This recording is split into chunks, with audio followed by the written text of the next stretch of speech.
Hi, I'm Tia. People often think that they won't be able to paint because they can't even draw a stick man.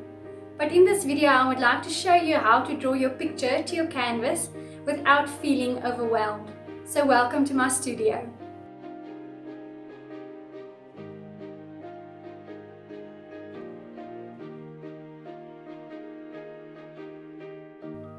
I started painting when I was in high school, and our teacher taught us to draw our picture on our canvas using a grid system.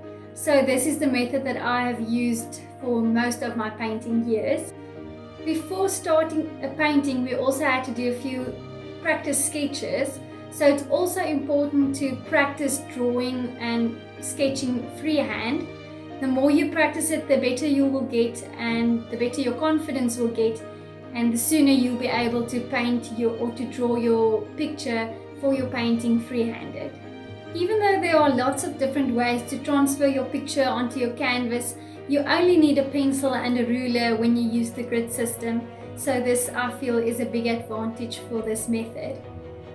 When you have chosen the picture that you want to paint, you can either print it and draw the lines on the picture, or you can use an app on your phone and it will insert lines on your picture. The more detail your picture has, the smaller your blocks must be. If your picture that you want to draw and your canvas is the same size, you can use the same size blocks and copy it onto your canvas. However, this is often not the case. So if I want to paint this picture onto my A3 canvas, I will measure my width of the picture and see that this one is 20 centimeters, and then I will measure the width of my canvas and see that this is almost 30 centimeters. So I will say 30 centimeters divided into 20 centimeters, and that will give me 1.5 centimeters. So then I take the 2 centimeter blocks that I've drawn on the picture and multiply that by 1.5, which will give me 3 centimeters. So then I know 3 centimeters is the size of the blocks that I have to draw on my A3 canvas. So that's the way to enlarge my picture onto my canvas. And once you've drawn your 3 centimeter or the centimeters that you determined for your canvas size, count the blocks on your picture and then count the blocks on your canvas as well for the width and the length, and just make sure that you calculated it the right way.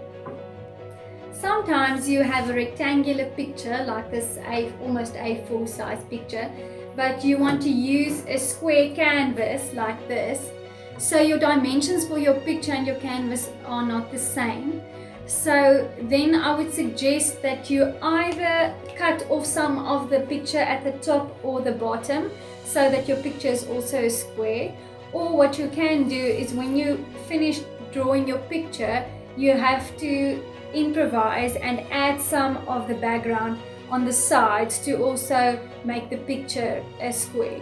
So this is two of the options that you have when you want to paint a picture that's not the same dimensions as your canvas. Once you have the blocks on your canvas, count how many blocks you have and compare it to your picture.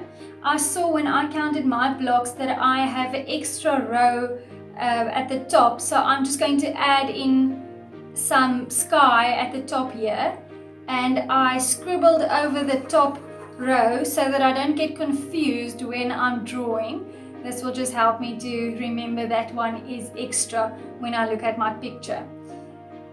Focus on one block at a time when you start drawing. It also helps if you put your ruler, or you can put a piece of paper and just focus on one block at a time or one row at a time, depending on how many details. In this first row there's nothing for me to draw. When I go to the second row, I can focus on that one block. It's 1, 2, 3, 4, 5. So I go 1, 2, 3, 4, 5, and I just draw that little piece in the corner. Go to the next one. And when you draw, focus on seeing shapes and lines and try to forget what you are drawing.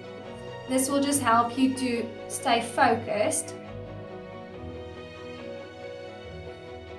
And so I will continue by moving my ruler down and focusing on one bit at a time. You can also turn your canvas upside down like this, as well as your picture.